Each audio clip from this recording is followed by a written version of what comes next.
The shirt collar. There was once a fine gentleman who possessed among other things a bootjack and a hairbrush.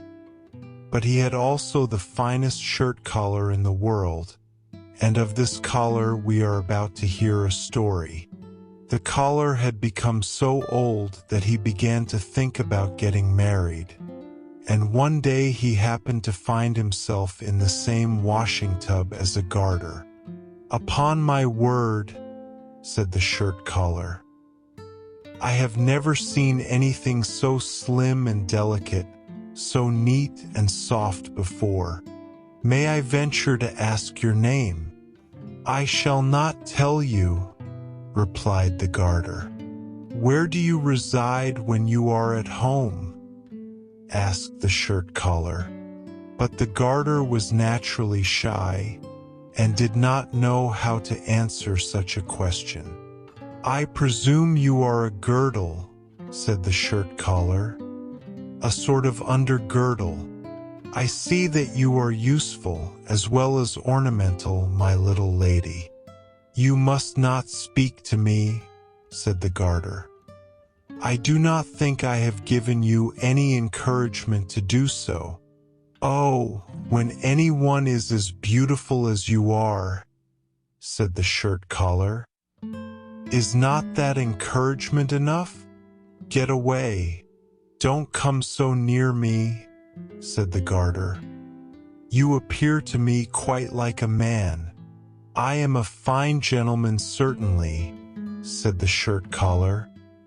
"I possess a bootjack and a hairbrush." This was not true, for these things belonged to his master. But he was a boaster. "Don't come so near me," said the garter. "I am not accustomed to it." "Affectation," said the shirt collar. Then they were taken out of the washtub, starched, and hung over a chair in the sunshine, and then laid on the ironing board. And now came the glowing iron. "Mistress Widow," said the shirt collar. "Little Mistress Widow, I feel quite warm. I am changing. I am losing all my creases. You are burning a hole in me. Ugh! I propose to you."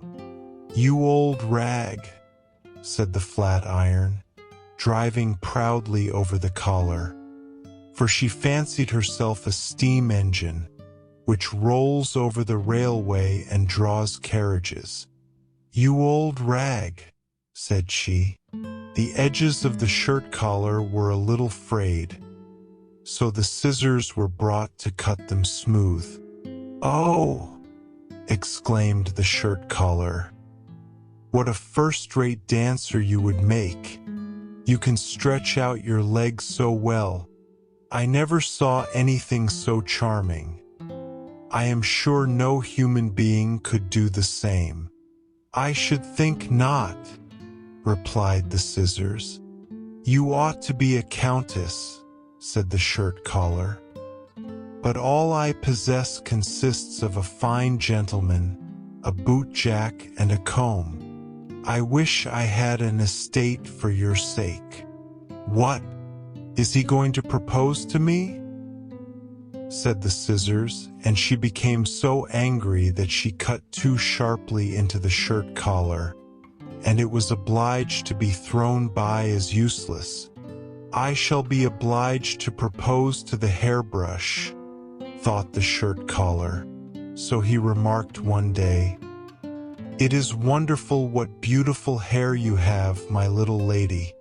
Have you never thought of being engaged?" "You might know I should think of it," answered the hairbrush. "I am engaged to the bootjack."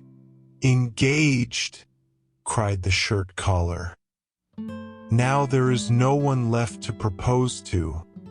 And then he pretended to despise all love-making. A long time passed, and the shirt collar was taken in a bag to the paper mill.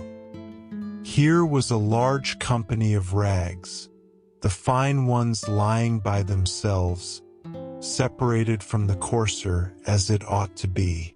They had all many things to relate, especially the shirt collar, who was a terrible boaster. "I have had an immense number of love affairs," said the shirt collar. "No one left me any peace.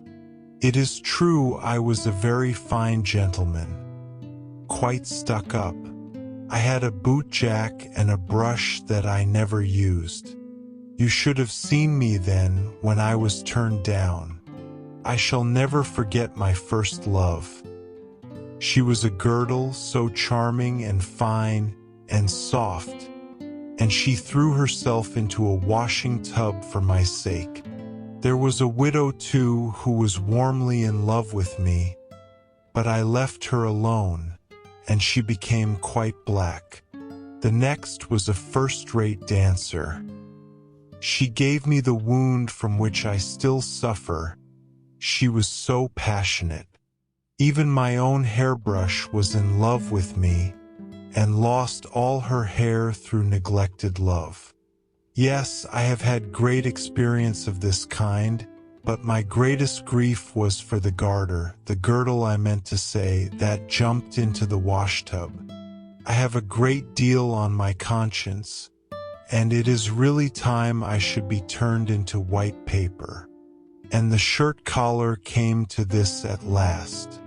All the rags were made into white paper, and the shirt collar became the very identical piece of paper which we now see, and on which this story is printed. It happened as a punishment to him, for having boasted so shockingly of things which were not true.